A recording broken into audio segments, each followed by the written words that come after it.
बिस्मिल्लाहिर्रहमानिर्रहीम। आज आस्था नालिया शरकपुर शरीफ से मियाँ जलील अहमद शरकपुरी अर्ज कर रहा हूँ।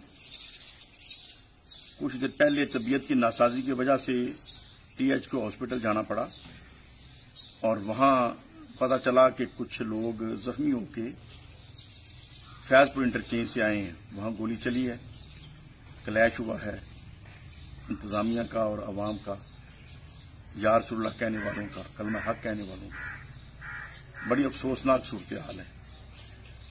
और बाद में पता चला कि शरकपुर शरीफ के आमर गफूर साहब, उनकी शहादत हो गई वहीं पे। और एक और खबर आई कि मंडी फैजाबाद के हाफिज काशिफ साहब, उनकी शहादत भी हो गई। रात को पता चला था कि फैसलाबाद में एक बच्चा शहीद हो गया और शाहदरा में भी रात को कुछ शहादतें हुई।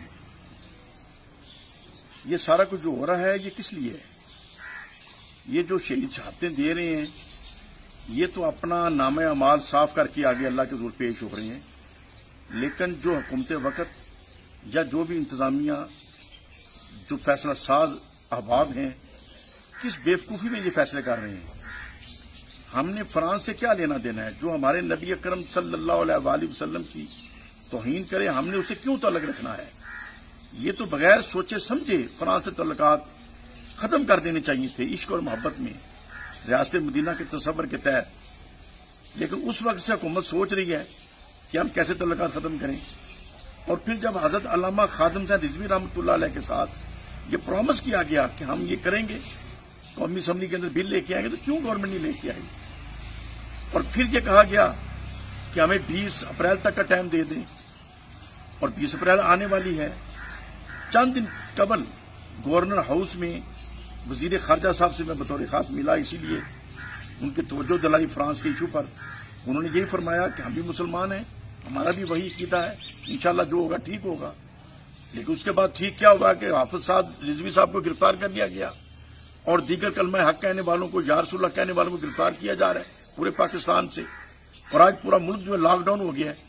और इस मौके पे मैं मीडिया के साथ भी एहतजाज करूंगा कि जो 4 कंजरियां अगर चौक में नाचती हों और अपने जिस्म को बेचने में अपना हक समझती हूं कि हमारा खावंद हमें मना नहीं कर सकता, जिसको मर्जी अपना जिस्म में बेच दें, हमारा खावंद हमें मना करने का हक नहीं रखता, उसकी तो सारा मीडिया कवरिंग शुरू कर देता है बेशर्मों की तरह। और कलमा हक कहने वाले लाखों करोड़ों भी जमा हो जाए तो मीडिया कहते हैं कि हमने ये खबर नहीं देनी। ये इंटरनेशनल साजिश है। जो कोई भी ये खबर फेसबुक पे लगाता है उसकी फेसबुक बंद कर दी जाती है। खुदा के लिए फ्रांस से तल्लुकात खत्म करें। और फ्रांस की वजह से अगर यूरोप हमारे से तल्लुक खत्म करता है, यूरोप से भी खत्म करते हैं, अमेरिका से भी खत्म करते हैं। हमने इनसे क्या लेना देना है? हम अगर झोंपड़ी के अंदर भी रहें, सुकून से रहें, अपने ईमान की सलामती के साथ रहें, हम शेर हैं। आपने देखा नहीं है कि नहते अफगानों ने, जिनके साथ दुनिया जहां में किसी ने मदद नहीं की, अमेरिका के सुपर पावर को उन्होंने घुटने टेकने पे मजबूर कर दिया।